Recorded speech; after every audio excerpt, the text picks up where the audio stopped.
You don't deserve a handshake." The sentence sliced through the glass conference room like a crack in crystal. 47 floors above Manhattan, the boardroom of Lexington Capital shimmered with white light and arrogance.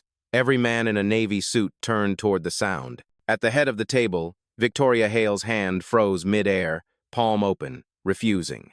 Across from her stood Danielle Brooks, calm, poised, her dark eyes unreadable. Danielle had just signed a deal worth $2.4 billion. The partnership was supposed to be historic, two companies merging innovation and legacy. Cameras had been invited, champagne waited on ice. But in that single heartbeat, the atmosphere curdled. Victoria's smirk didn't falter. "Professional courtesy," she said, as if the phrase excused poison. "I'm selective with whom I acknowledge." Danielle's hand stayed out a moment longer, then fell. No anger, no tremor, just stillness, the kind that unnerves louder people. The men shifted in their chairs. Someone cleared his throat, trying to restart the meeting. But the silence had weight now, a pressure against the glass walls. Danielle finally spoke. "Then I won't keep you uncomfortable for long. Before we continue, where are you watching from? Drop your city or country in the comments below. And if you believe in dignity and justice, hit like and subscribe. These stories spark change, and we're glad you're here." Now, back to Danielle. Victoria straightened her blazer. "We'll revisit this once leadership looks a little more refined." Danielle studied her, then the faces around the table all pale, uneasy, pretending to type, pretending not to see. What they didn't know, every second of that meeting was being mirrored in a secure feed at Brooks Holdings headquarters. Every whisper, every sneer, recorded. Danielle closed her folder, the faint click of metal echoing like a verdict. "Noted," she said. "Next time you want to insult me, invoice the loss first." Victoria frowned. "Excuse me?" Danielle turned toward the window, eyes on the skyline, the same skyline she helped build, one skyscraper at a time. "You just turned down the most expensive handshake of your life." The clock ticked once. Somewhere below, the city kept moving, unaware that in this room, a billion-dollar storm had just begun. Danielle didn't sit. She stayed standing, hand resting on the back of her chair like a verdict that hadn't been read yet. The room tried to reset itself, papers shuffled, pens clicked. Someone coughed, but the tension didn't dissolve. It just rearranged itself. Victoria leaned back in her seat, arms crossed, the kind of posture that made her feel taller without earning it. "Let's move on," she said. Her tone was the smooth kind of dismissive that came from years of thinking confidence was competence. Danielle said nothing. She simply opened her notebook and drew a single line across the top page, a quiet gesture that looked like thought, but meant recorded. Every detail, every insult, every face. At the far end, the youngest analyst tried to restart the presentation. His voice shook. "Slide 20, the projected return rate," but no one listened. Eyes kept flicking between the two women, like they were watching a courtroom with no judge. Victoria smirked. "You'll have to forgive my team. They're not used to surprises in this room." Danielle's reply was calm, slow. "Then maybe it's time they start." The men around the table shifted again. No one wanted to pick a side, and in that indecision, power began to tilt. Danielle's silence wasn't weakness. It was architecture building something beneath their notice. Outside the window, Manhattan shimmered in late afternoon light. Skyscrapers glowed gold, unaware that inside this glass box, history had just twitched. Danielle glanced at her reflection, the faint ghost of her own face over the skyline. She'd stood in 100 rooms like this, dressed like them, spoke their language, still treated like an outsider in her own field. But this time, she wasn't here to fit in. She was here to measure who still belonged. Ethan, the intern, watched her carefully. The way she stayed composed when every eye tried to cut her down, it didn't look like restraint, it looked like control. His phone buzzed quietly. A message from someone in legal. "She's the one funding the merger, right?" He stared at the screen, realizing just how badly his boss had miscalculated. Victoria continued her pitch, pretending nothing had happened. "We're confident this partnership will elevate both brands." Danielle interrupted softly. "It already has. One of them just learned what respect costs." The silence that followed wasn't empty. It was waiting heavy, patient, aware that something irreversible had started. Danielle closed her notebook and rose. "I'll have my team follow up." Victoria raised an eyebrow. "With what exactly?" Danielle smiled faintly. Consequences. Then she turned and walked out, heels echoing on the marble floor, steady as a countdown. The boardroom door closed behind Danielle with a soft click, but the echo lingered like judgment. Inside, the air seemed to loosen just enough for arrogance to return.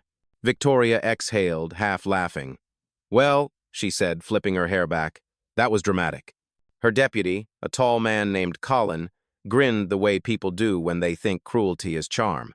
These new money types always think attitude equals leverage. Ugh. Around the table came a low hum of agreement, that subtle chorus of complicity. No one used the word black, but every phrase curved around it. "She's talented, sure," another said, "but so are 1,000 others who actually belong in finance." "Did you see her ring?" someone whispered. "Probably costume jewelry." Laughter, soft and poisonous, rippled through the room. Ethan sat near the end, jaw tight. His phone screen still showed Danielle's name highlighted in the press article he'd been reading earlier. Founder of Brooks Holdings, one of the largest private equity firms in North America. He looked up from the article to the laughing faces around him and felt something sour twist in his stomach. Victoria leaned forward, voice dropping. "Gentlemen, let's be practical. She's not going to pull funding. People like her don't burn bridges, they need them." Colin chuckled. "Unless she tries that empowerment stunt. Then we'll spin it as volatility." More laughter. Outside, Danielle waited in the elevator lobby, calm, eyes on the reflection in the brass doors. She wasn't hearing their words, but she could have scripted them. She'd heard them 100 times, in different accents, from different rooms. The melody never changed. In the conference room, Ethan spoke before he could stop himself. "Ma'am," he said quietly, "what if she does pull funding?" Victoria turned to him, the smile sharp. "Then we replace it. Money moves. People don't." She said it like a prayer she'd always believed in right before the lightning. The elevator chimed. Danielle stepped in alone. She pressed the button for the lobby, but her hand lingered over the panel, index finger tapping once against the number 24, her internal code for shutdown protocol. She didn't press it yet, not until she was ready. Down in the lobby, her driver stood waiting beside a black town car. He opened the door without a word. Danielle paused before getting in, looking up through the glass atrium to the top floors where laughter was still spilling like cheap champagne. 24 hours, she murmured. "Let them enjoy the view." Back upstairs, Ethan finally slipped out of the room, heading to the hallway, his phone buzzing again, another message from legal. "Confirm investor identity as soon as possible. Major shift incoming." He stopped cold. His reflection stared back at him from the window, pale and uncertain. Inside, the others kept laughing, unaware that the floor beneath their feet had already begun to tilt. Justice, he thought, doesn't always shout. Sometimes it waits in silence, counting down. Ethan didn't sleep that night. The city outside his apartment hummed with traffic and glass towers, but his mind stayed trapped in that boardroom. The laughter. The way Victoria's voice curled around mockery like it was perfume. And the calm in Danielle's eyes, something he couldn't name then but understood now. She'd already decided. At 6:42 a.m., his inbox lit up. A message from an unfamiliar domain. Brooks, Holdings, secure. Subject line, verification request, confidential. He hesitated, then opened it. "Mr. Hale, this is an internal audit inquiry. Please confirm the identity of Danielle Brooks, investor of record, attending yesterday's Lexington Capital meeting. Corporate compliance, Brooks Holdings." His pulse kicked. Investor of record? He'd thought she was a guest, a potential partner. Now, rereading the name, he felt his stomach drop. He typed the only honest reply he could. "Yes, present. Witnessed mistreatment."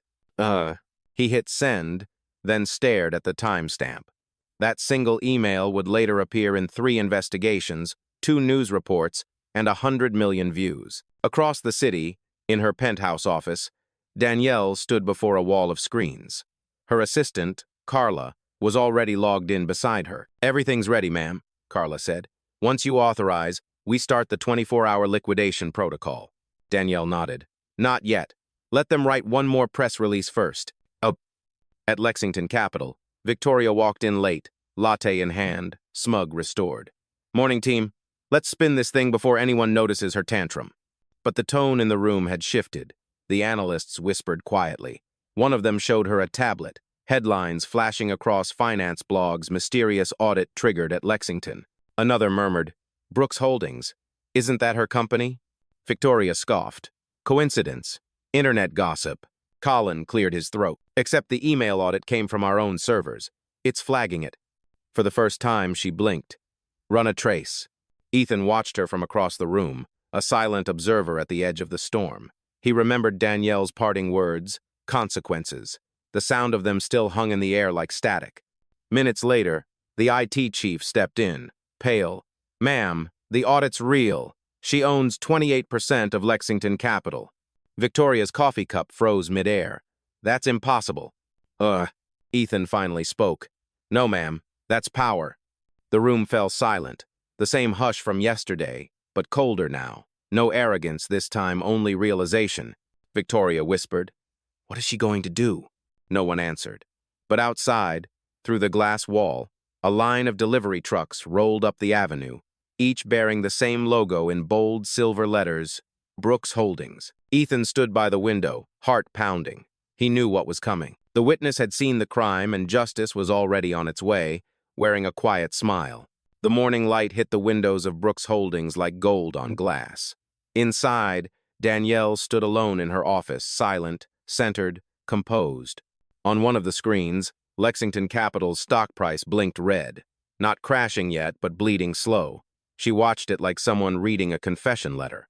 Carla entered quietly, tablet in hand. They've started reaching out, ma'am. First calls from their board just came through. Danielle didn't turn. Ignore them for now. Yes, ma'am. Carla hesitated. Should I prepare your statement for press? Danielle shook her head. No statements. The truth doesn't need PR. For a moment, the only sound was the hum of the city far below. Danielle's gaze softened, not with doubt, but with memory. She remembered being 25, standing in a different boardroom.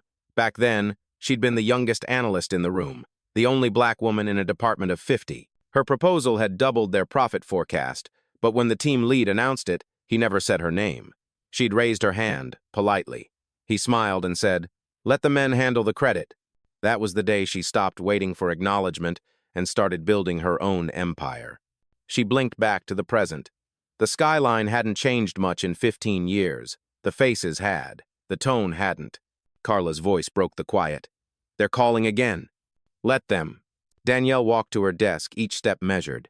If they can't see value until it leaves the room, they don't deserve it. Meanwhile, across town, Victoria was pacing her office, the color drained from her face. She can't just walk away. She needs us, she hissed into her phone. But the voice on the other end was calm, her board chairman. Actually, we need her. You might want to check the contract you signed yesterday. Victoria froze. What contract? The merger draft. It gave Brooks Holdings operational oversight, effective immediately. Her voice cracked. You mean? She can shut us down before lunch. In that instant, the laughter from yesterday came back to her like ghosts, faint, mocking, irreversible. Back in her office, Danielle finally turned to Carla. Prepare the recall order. Protocol 24 begins at noon. Carla nodded, fingers already moving across the tablet. Done. Danielle's reflection stared back from the glass wall. Calm, controlled. The same woman who'd been told she didn't belong in finance. The same woman who had rewritten the terms of belonging, she whispered, half to herself, half to the city below. They wanted to see how far I'd go. Let's show them. And somewhere downtown, in a conference room full of blue suits and bad apologies, the countdown quietly began. By noon, Manhattan's rhythm had changed. Phones rang sharper, voices shorter, and inside Lexington Capital, tension pulsed like electricity trapped in glass. Victoria's assistant burst through the door, breathless. Ma'am, legal just froze the joint accounts. Our funds are locked. Victoria spun around. Locked? By who? Brooks Holdings. They invoked the liquidity clause from the merger draft. Her face drained of color. She grabbed her phone, dialing with shaking fingers. Each ring felt like time running out. On the 38th floor, Danielle's phone vibrated once on her desk. She looked at the caller ID, then silenced it. Carla glanced up. Victoria Hale, again.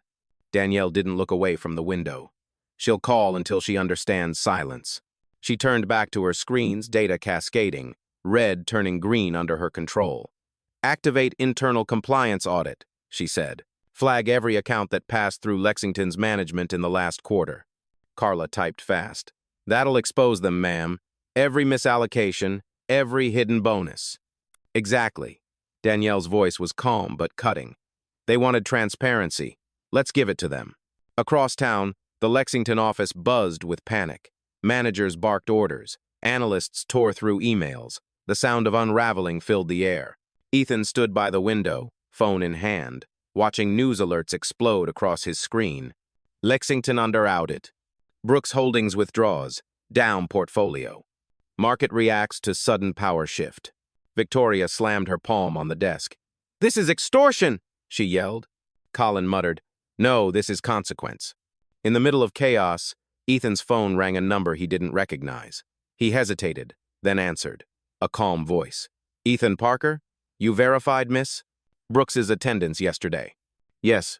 This is Brooks Holdings Compliance. We'd like to thank you for confirming factual accuracy."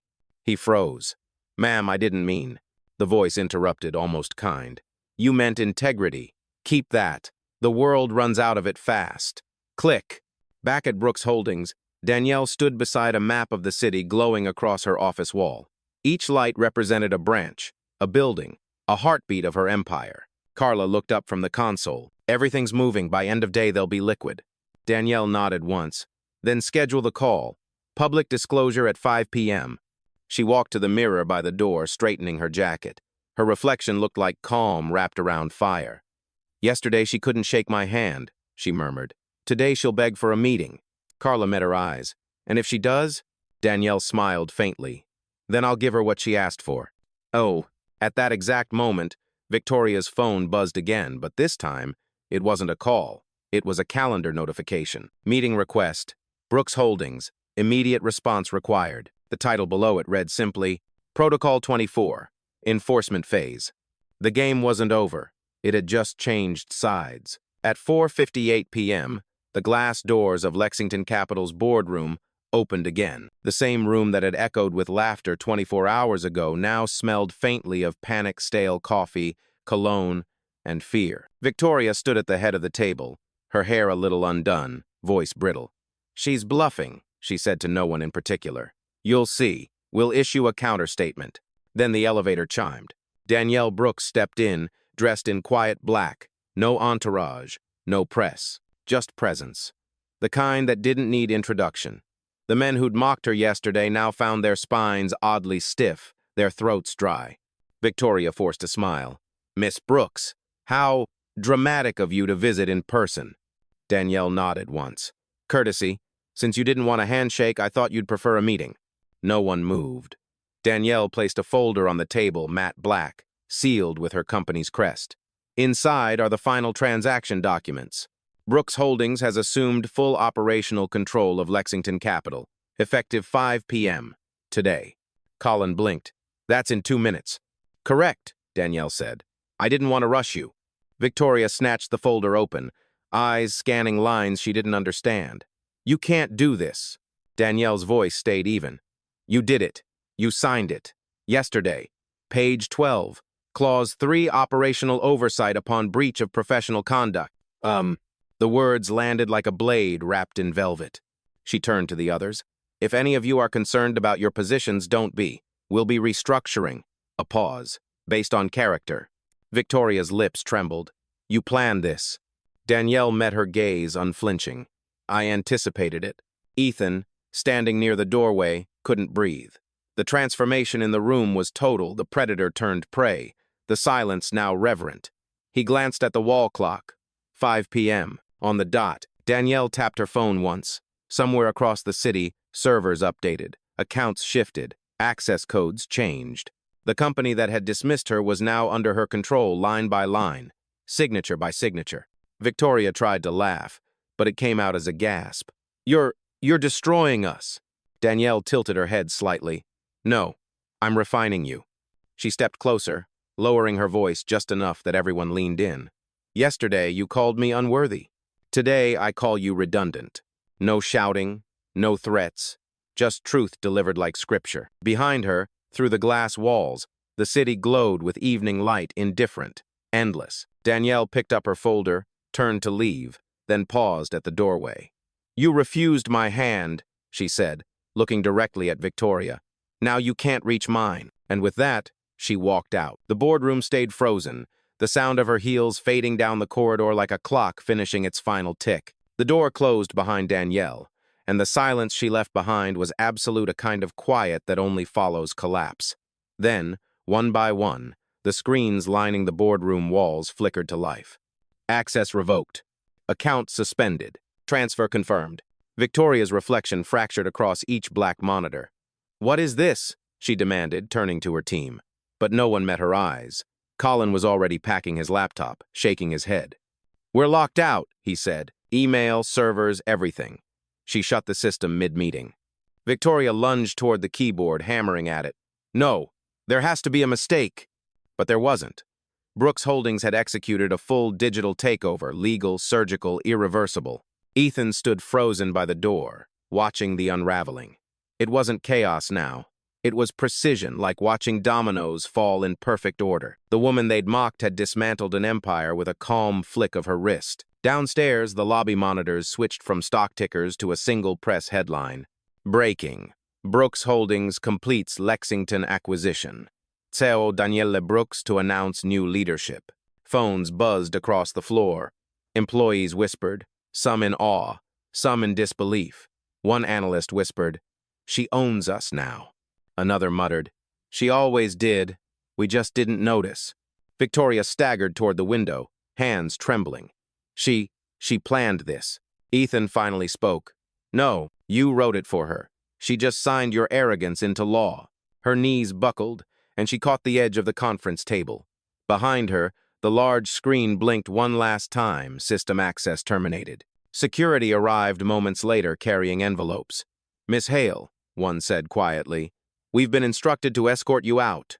She turned on him, eyes wide. "By who?" He hesitated. "By the owner." The word landed heavy. "Owner." Her voice cracked. "She can't just erase me." "Hey." Ethan watched her try to stand taller, to summon the same authority she'd used to humiliate someone the day before. But the air didn't obey her anymore. Power had changed sides, and everyone in the room could feel it. Victoria looked around at the same faces that had once laughed with her. None looked back now. Danielle's final words from that morning echoed through her head. If they can't see value until it leaves the room, they don't deserve it. "Oh," she whispered to no one. "What happens now?" Ethan answered quietly. "Now? She rebuilds. You remember? Outside, the skyline turned to dusk gold bleeding into blue. Danielle's car merged into traffic, its reflection sliding across the mirrored glass of the tower that used to belong to Victoria Hale. In less than a day, she'd turned humiliation into ownership. And upstairs, amid the wreckage of lost pride and frozen accounts, everyone finally understood. She hadn't shouted to win. She'd whispered and the world had listened. By morning, the name Lexington Capital had already vanished from the stock exchange ticker. The building still stood, but its identity had been rewritten. New plaques, new passcodes, new rules. Employees arrived to find their ID cards blinking red, security scanning each face before granting entry. Above the front desk, the new sign gleamed in brushed silver. Brooks Holdings East Division. Inside, the lobby buzzed with whispers. Some were angry, others awed. Most were silent, the kind of silence people keep when they're realizing history changed overnight.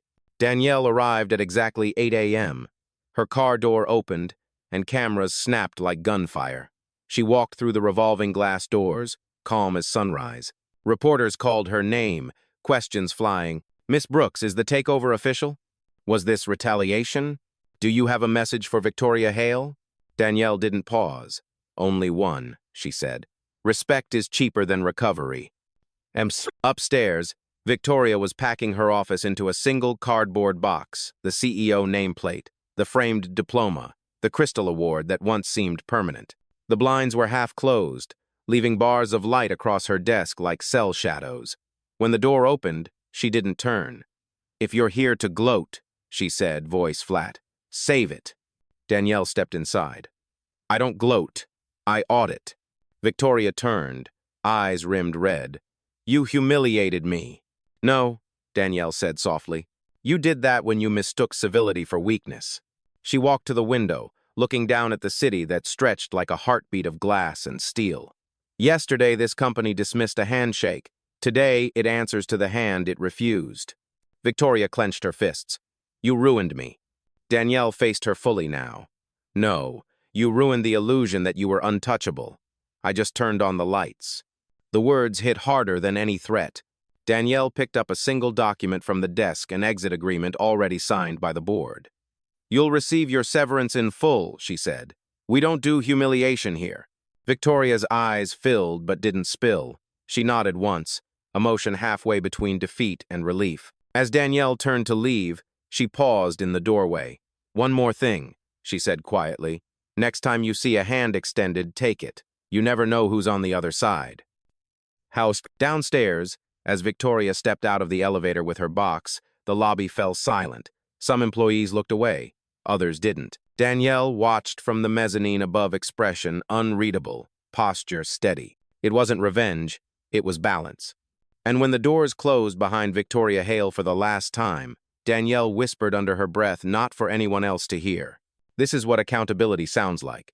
Outside, the city moved on. But for everyone who'd been in that room, the echo of that quiet reckoning would never fade. By noon, the press called it the cleanest corporate coup in modern finance. But inside Brooks Holdings East, it felt less like victory and more like restoration. The noise had died down. The chaos was gone. What remained was order, deliberate, quiet, absolute. Danielle stood at the center of the same boardroom that once dismissed her. It no longer belonged to Lexington Capital. The nameplate had been removed. The marble table gleamed under softer light. Around it now sat a different kind of team, balanced, diverse, alert, people who looked like the future instead of a mirror of the past. She rested her hands on the table's edge. First rule, she said evenly, no one here gets ignored for speaking truth. No voice is background noise. The room nodded, and something subtle shifted. Not fear, but alignment. Carla entered, handing her a file. Press conference in 1 hour, ma'am. Final statement pending. Danielle nodded. Good. She looked out the window. Let's remind them this wasn't about revenge. It was correction. Meanwhile, across the city, Victoria sat alone at a cafe window, her reflection blending with the crowd outside. Her phone buzzed messages from old partners vanishing one by one. She opened the financial news feed. Danielle's photo filled the screen, headline bold. Brooks, we don't cancel people. We correct systems. For a long moment, Victoria just watched the image, the woman she'd dismissed now addressing the world with a calm that didn't need to prove anything. A quiet shiver of realization crossed her face. This wasn't about me at all. It was about everything I represented. Back in the tower, the conference room transformed into a broadcast set. Cameras aligned, lights softened. Danielle stepped to the podium. Reporters hushed. This merger, she began, voice smooth, deliberate, wasn't just about numbers. It was about visibility, who gets to stand in rooms like this and who gets erased. We didn't change ownership today. We changed the lens. She paused, letting the silence breathe. Accountability, she continued, isn't punishment. It's maintenance. You clean what's rotting so the structure can stand. Flashbulbs fired. Heads nodded. Even the skeptics wrote fast. Downstairs, employees gathered around screens. Someone whispered, "She doesn't sound like a CEO. She sounds like a compass." When the cameras cut, Carla approached. Beautifully said. Danielle exhaled softly. Truth doesn't need beauty. It just needs room. As she left the podium, applause followed her, not loud, but long. In that moment, she wasn't just the woman they'd underestimated.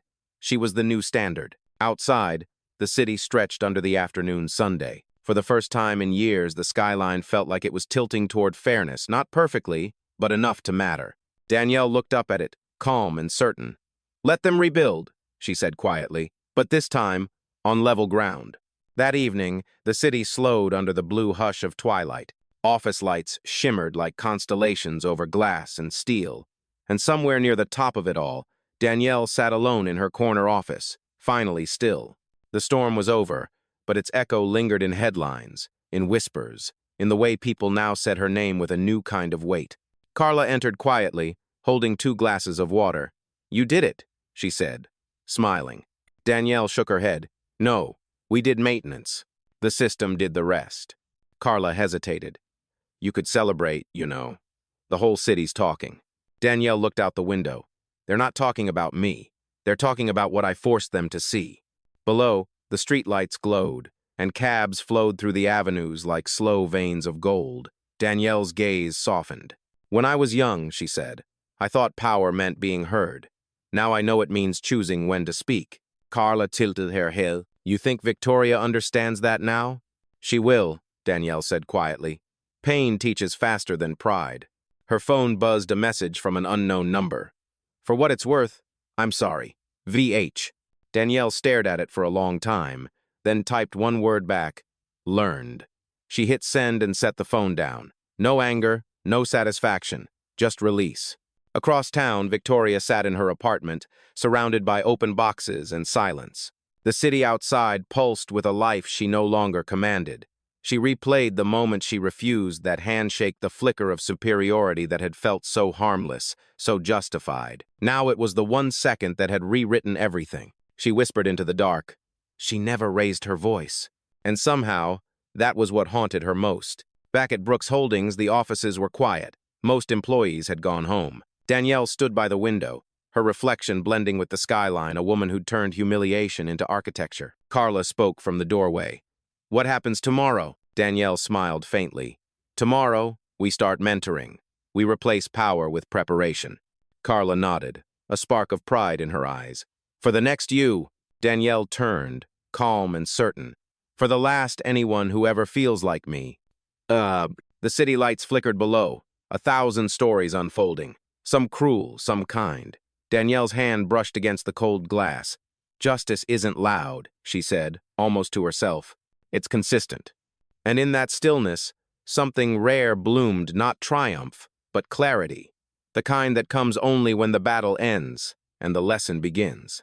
Outside, a single light turned off in the building across the street. The skyline dimmed slightly like the world had just exhaled. The next morning dawned clean. The city rinsed in soft light. The chaos had burned itself out, leaving only clarity behind the kind that follows thunder. From the rooftop terrace of Brooks Holdings East, Danielle stood with a cup of black coffee, the skyline stretching endless around her, the same skyline that had once ignored her. Now, it mirrored her reflection in every window. Carla joined her, holding a tablet. The market stabilized overnight, she said. Investors are calling it a textbook takeover. You're trending everywhere. Danielle smiled faintly. Then it worked.